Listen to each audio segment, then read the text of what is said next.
The Empire ship Hunter's Flame drifted through deep space near the edge of known territory. Captain Larek stood at the command deck, eyes fixed on the large screen in front of him. Stars twinkled, planets passed in silence, and all seemed normal. But something had changed. The warning lights were not flashing, but everyone on the bridge felt a strange pressure, like something unseen was nearby. Lieutenant Rayner looked at her display. She was quiet for a moment, then turned to the captain. Her voice was low and calm, but her face was pale. "Captain, we picked up something," she said, "but I can't identify it. It's not showing up like any known ship." "Where is it?" the captain asked.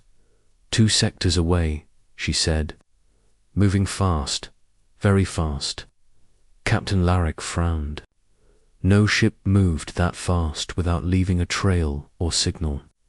He turned to his weapons officer. "Dren, raise shields. Prepare tracking drones. If this is a pirate, I want eyes on it now." The crew followed orders quickly.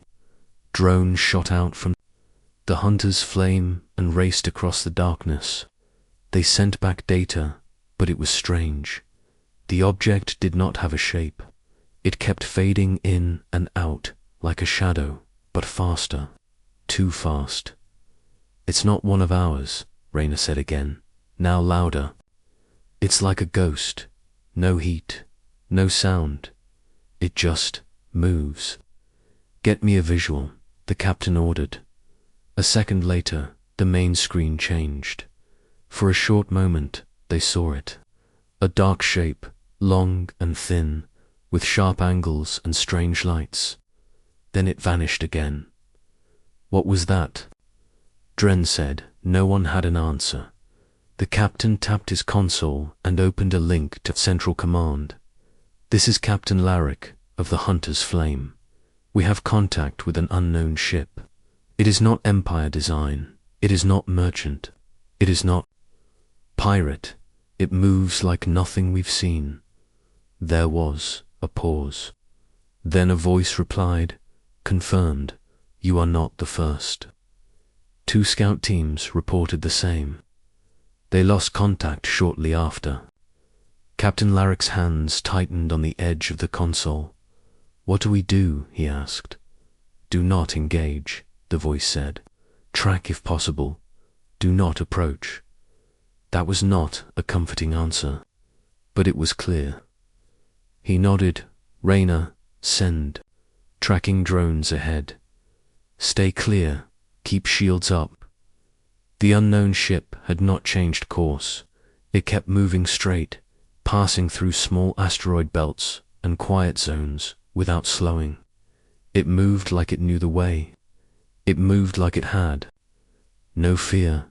Back on the bridge, tension grew. The crew had seen many strange things, but this was different. This was not a simple enemy or a lost explorer. This was something new. Then came the real shock. Another drone sent back a signal. It had caught a clearer image before being destroyed. Rain brought it up. The ship was bigger than they thought. It was black, with no windows, but lines of bright white moved across its surface like veins. It had no engines, at least none that could be seen, but it moved faster than anything the Empire had. Captain Larek stared at the screen. "That's not alien," he said slowly. Rayner looked at him. "What do you mean, it's not alien?" "Look at the design. That's human." Rayner blinked. "That's not possible. Humans don't have ships like that. Their last known ship was slow and basic. That was years ago." Larek did not answer. He just stared. Then a warning alarm rang. The unknown ship had changed course. It was heading straight toward an Empire listening post. Larek opened a channel again. "Command, the ship is heading toward Outpost 9. "We see it," said the voice. "Evacuate the post. Do not try to fight." Larek shook his head. "They won't make it in time." The Empire had thought it was strong. It ruled many systems, but now it was scared. The post tried to send a message. Then silence. No blast, no flash, just silence. The post was gone. Rayner turned. That ship, it just erased the outpost. They didn't fire a weapon, said Dren. They didn't do anything. They just passed by. The crew stood in silence. Lorek took a deep breath. Pull back. We need to warn others. The bridge lights dimmed for a second, then came back. Sir, said Rayner, we are being scanned. Not by command, by the ship. Everyone froze. What kind of scan? Larrick asked. I don't know. It's not like ours. It's deeper, like... It's reading everything. Turn off systems. Shut down weapons. Make us look small. They powered down. For a moment, everything was still. Then, just like that, the ship was gone, vanished. No trail, no signal, no signal. Captain Lorek stood in silence. Then he spoke softly. That was not one of ours, but it was human. And across the Empire, leaders began to panic, because if that ship was human, then humans were not weak anymore, and nobody knew what they wanted. Asterisk, the news of the unknown ship spread fast through the Empire. Everyone talked about it. Soldiers, workers, scientists, and even children. People called it the ghost ship. Some said it came from another galaxy. Others said it was a secret weapon made long ago, but no one knew for sure at Central Command. General Patrick Lane watched the reports on a wide screen. He had grey hair, a sharp face, and eyes that had seen many wars. He had retired 5 years ago, but now he was back. We have seen no weapons, said a young officer, but 3 scout ships are missing, and the listening post is silent. Patrick nodded.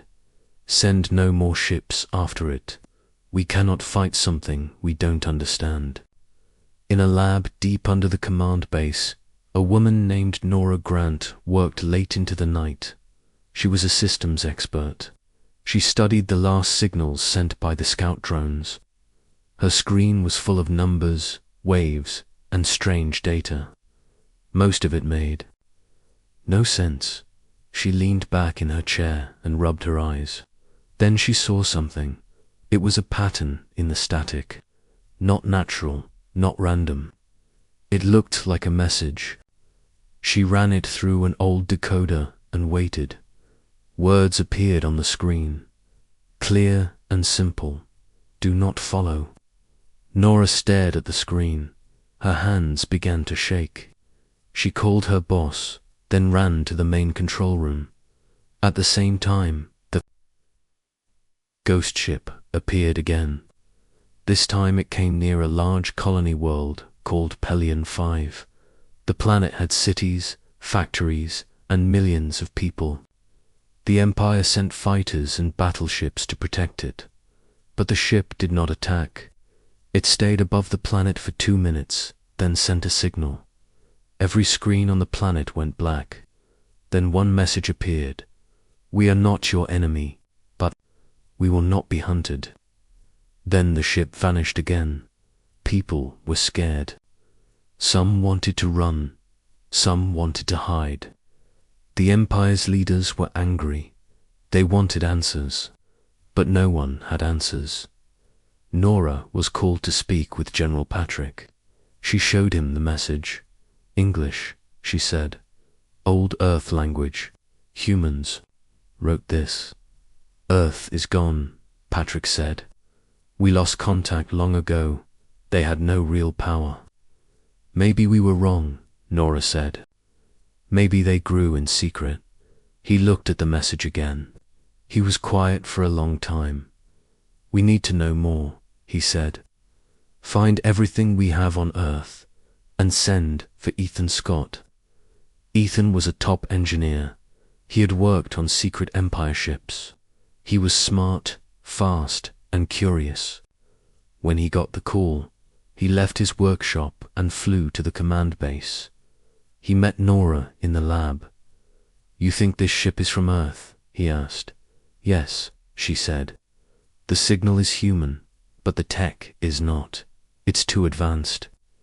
Ethan looked at the data.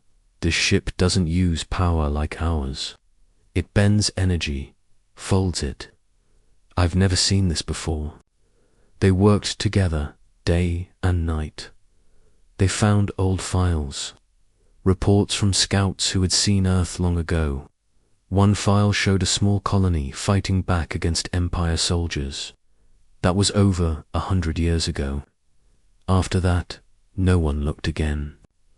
Earth was marked as unimportant, but now it seemed Earth was not dead. It had grown strong in the shadows. Meanwhile, the Empire prepared for war. They moved fleets, built weapons, and trained soldiers. But some leaders began to worry. If Earth had one ship like this, how many more did they have? At a secret meeting, some senators asked hard questions. "What if we can't win?" One asked. "What if the ship is just a warning?" Another said. General Patrick spoke to them. "We must not fear, but we must not be blind. This ship disabled our best forces without a shot. That means they could destroy us if they wanted. But they didn't." The room was quiet. He continued. "They warned us. We must listen." Outside the command base, a young pilot watched the stars. Her name was Dana. She had dreamed of flying fast ships. Now, she wondered if she would face the ghost ship one day. "Why does it move like that?" she asked her friend. "Like a ghost," he said. "No," Dana said. "Like it knows us. Like it's one of us." Across the stars, the ghost ship moved again. It flew without fear, crossing space in silence. It passed through Empire borders without stopping. And every time someone chased it, it vanished. No one could touch it. No one could stop it, but everyone could feel it. And for the first time in many years, the Empire felt something they had forgotten: doubt. Weeks passed after the peace meeting. Earth returned to its work. The Empire stayed away, but nothing was easy. Trust was hard. People asked questions. Would the peace last? Would the Empire change? Or was this only a pause before another storm? Marshal Keen stood on a high balcony above the mountain base. He watched the ghost ship rest in silence. Lena Ward joined him. "They signed the peace," she said. "But we both know peace needs more than paper." Keen nodded. "Some inside the Empire still want war. They smile in front of us, but behind us, they sharpen their knives." Lena looked toward the valley below. "That's why we keep building." In the deep chambers of Earth's mountain base, engineers worked day and night. 2 new ships were almost ready. They were not copies of Spectre, they were different.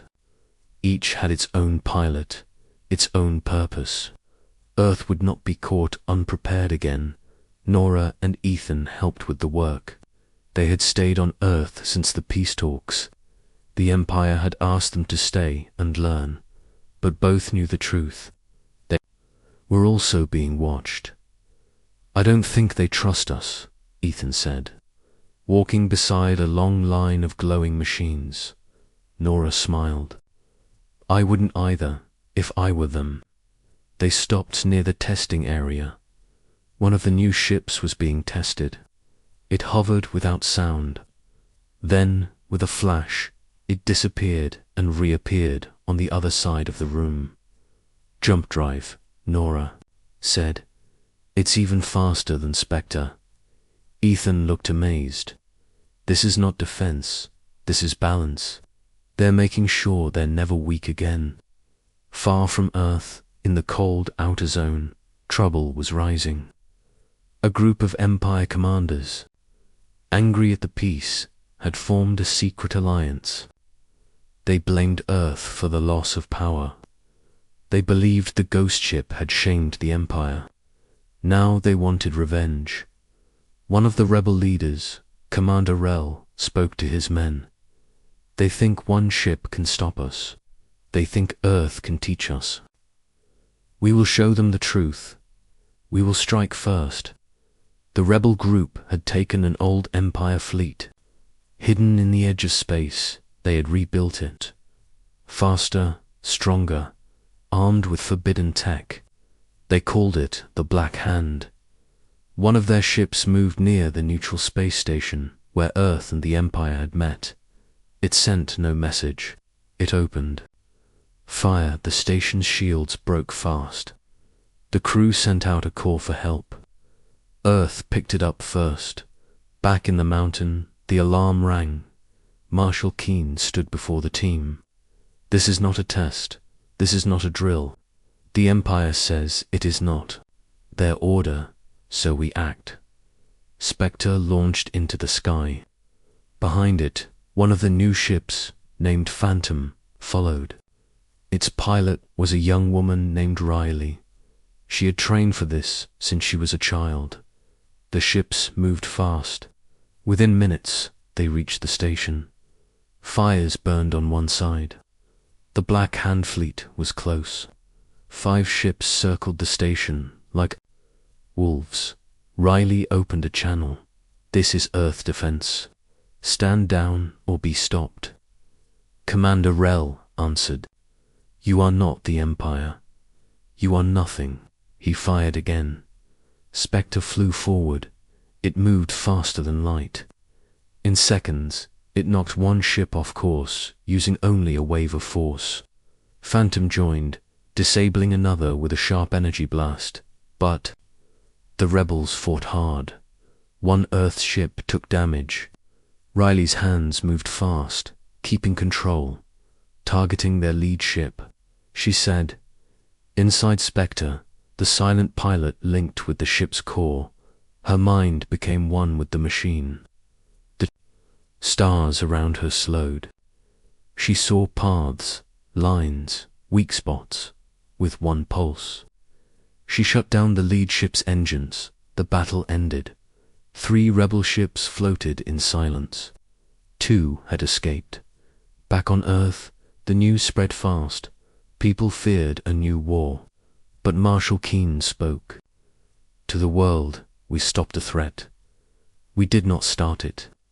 Earth stands ready to defend peace, but we will not be silent when attacked. The Empire sent a message. They condemned the Black Hand. They promised to find the rest and bring them to justice. Many still did not trust them, but Earth watched carefully. Later that night, Nora, Ethan and Lena met in the mountain lab. We saw today what Earth can do, Ethan said. Spectre was not alone this time. Lena looked serious. And soon it won't be 2 ships. It will be more. Nora said, the balance has changed. Earth is no longer small, and the stars are watching. Far above, in the black sky, the ghost ship flew again. It was quiet, but its message was clear. Do not forget, do not try, do not try. We are not afraid. The Empire had learned one truth too late. It was not the size of the fleet. It was the strength of the spirit behind it, and Earth had found its spirit again. This time, they would never lose it. Ethan Scott sat in the command lab, reading through the old files. They were dusty, ignored for years. Most reports spoke of Earth as weak and broken, but he found one report that stood out. It was from a scout named Gavin Cole. He had landed near Earth over 100 years ago. The report said Earth was small but proud. It had cities, machines, and people who refused to give up. The scout had warned that Earth could become a problem. but the Empire never listened. They thought Earth was no threat. Now they were not so sure. Nora sat beside Ethan. She looked tired but focused. The signal we found, she said, was sent using a very old Earth code. Someone wanted us to read it. They wanted us to know it was them, Ethan said. They are not hiding. They are warning us. Nora nodded. And that ship, it moves like nothing I have ever seen. It doesn't fly. It floats, slides, like it doesn't care about gravity. Ethan looked at the energy scan. It doesn't use fuel. It bends the laws of space. Earth built something we can't understand. General Patrick called them to a meeting. The room was quiet as they entered. High commanders and science leaders were there. Patrick stood at the front. "We have a problem," he said. "This ghost ship is real. It has shown us what Earth has become. They survived. They grew. They have power beyond ours." He looked around. "The room, I want to know how. I want to know how Earth became this strong." Nora stepped forward. "They hid. They had no choice. We left them behind. But they did not stop. They worked. They built. And they watched." Patrick asked, "Do they have more ships?" Ethan said, "We don't know. But we can't take that chance. If they have one, they can build more." The room fell silent. Then Patrick gave a new order. "We are sending a team to Earth. Not to fight. To talk. To learn." Nora and Ethan were chosen to join the team.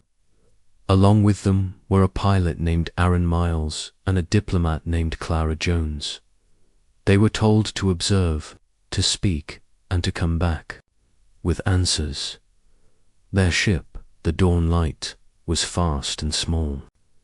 It had no weapons. The mission was peaceful. As they left the Empire's space, all eyes watched. The journey took days. They passed stars, empty fields, and broken moons. Then they reached the old zone called Sol. Nora looked out the window. That's Earth. The planet was blue and green. It looked quiet, but they knew better now. Suddenly, the ghost ship appeared. It came from nowhere, moving without sound. It flew next to them, but did nothing. Aaron kept the ship steady. Clara spoke over the radio.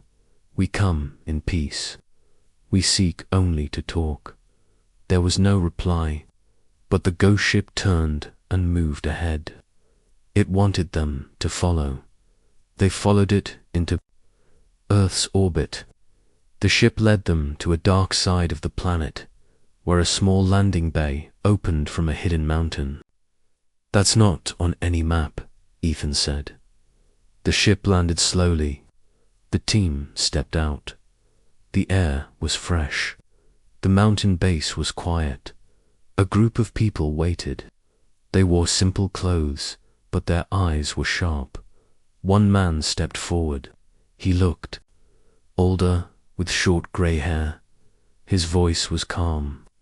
"Welcome to Earth. We know why you are here." Clara stepped up. "We came to understand. We saw your ship. We want to know who you are." "We are survivors," the man said. "We remember the Empire. We remember being left behind. We made sure it would not happen again." They were taken inside the mountain. The base was large and full of machines, but it was not cold. It felt alive. People worked with calm purpose. Children learned in quiet rooms. Engineers built strange things in deep chambers. Nora whispered to Ethan, "They live like a family, not like a system." The man showed them a long hall. Inside, they saw the ghost ship up close. It was black, smooth, and silent. No marks, no weapons, but full of power. "That ship is called Spectre," the man said. It is the only one. It was built not to fight, but to protect. Ethan asked, "Who built it?" "We all did," he said. "But the pilot is special." They were taken to a room where a woman sat in a chair. She had cables connected to her head and arms. Her eyes were closed, but she was awake. "She is one with the ship," the man said. "She does not need controls. She thinks, and it moves." "Mind-machine fusion," Nora said. "We tried it. It failed. We made it work," the man said. "But only once. She's the only one." They stayed for hours, asking questions and listening. The Earth people did not lie. They spoke of peace, but also of strength. They had no wish to rule, but they would not bow. Clara looked at the man. "Will you come with us? Speak to the Empire." He shook his head. "Not yet. Let them think. Let them choose. We do not start war. We end it." The mission was done. The team flew back. The ghost ship followed for a while, then vanished. Back at Central Command, Patrick listened to the report. He said nothing for a long time. Then he spoke. "Earth is not weak, and they are not our enemy. But if we force them, we may regret it." Across the stars, people waited. The Empire watched. Earth waited, and the ghost ship flew on, silent and alone, like a shadow across the sky. The return of the team from Earth shook the Empire. The High Command listened to the report again and again. Some were shocked, others were angry. Many did not believe it. How could Earth build something so powerful? How could they hide for so long? General Patrick Lane stood before the council. He looked at the faces of the senators and commanders. "You asked for the truth," he said. "Now you have it. Earth is no longer weak. They do not want war, but they are ready if we push them." One senator stood. "How many ships do they have?" "Only one," Patrick said. "They call it Spectre, but that one ship has already beaten our best scouts and passed through our defenses without harm." The room grew quiet. Senator Vaughan spoke next. He was loud and proud. "One ship cannot stop an empire." Patrick shook his head. That one ship already did. While the Empire argued, people on Earth watched. In their hidden base, leaders gathered to speak. The man who had met the Empire's team stood by a screen. His name was Marshal Keane. He had led Earth's defense plan for 30 years. He knew the Empire would not stay quiet. "They will either return with peace or with weapons," he said. A woman beside him spoke. Her name was Lena Ward. She helped design Spectre. "We gave them a warning," she said. "We showed them what we can do if they do not listen. We may need to finish what they started." On a small moon near the edge of Empire space, a secret fleet began to gather. Warships, troop carriers, and drones. They did not speak of peace. They prepared for attack. Some in the Empire still believed strength was the only answer. Nora Grant and Ethan Scott heard about the build-up. They met again in the lab. "They are going to make a mistake," Nora said. "They will push Earth too far." Ethan nodded. "They think they can crush one ship, but they don't understand how that ship works." She looked at him. "We do, at least part of it, but it's not just the ship. It's the way they live, the way they think." Ethan said, "We build weapons, they build answers." Meanwhile, Spectre moved again. It crossed into Empire space once more, but this time it did not hide. It flew directly over a defense base. The base prepared to fire, but all power failed. Lights went out. Guns stopped. Systems froze. Spectre sent one. Message, talk, or lose more. Then it vanished again. That night, panic spread. People started asking hard questions. Why was the Empire hiding this? Why had they called Earth weak? Why was the ghost ship not stopped? Some soldiers refused to follow orders. Some engineers walked away from building war machines. The people were afraid, but more than that, they were confused. Back in Central Command, Clara Jones, the diplomat from the first mission, spoke to the leaders. Earth gave us a chance. They warned us. They showed us what they could do. We must decide now. Will we listen or fight? The Emperor, an old man named Halric, sat in silence. He looked tired. The weight of fear hung on his shoulders. He stood slowly.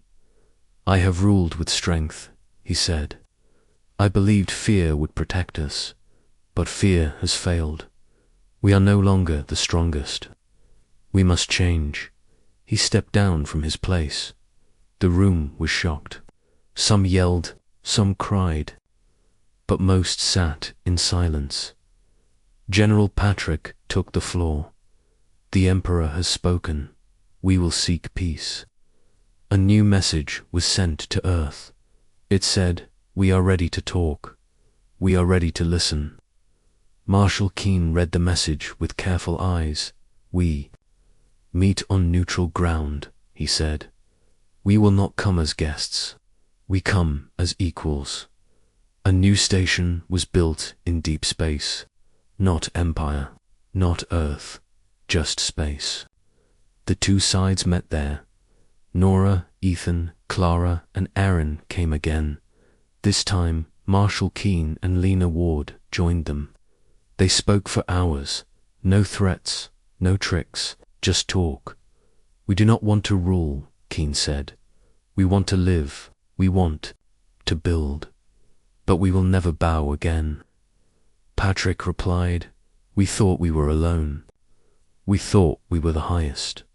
But now we see we were wrong. A peace was written. No control, no force. Earth would remain free.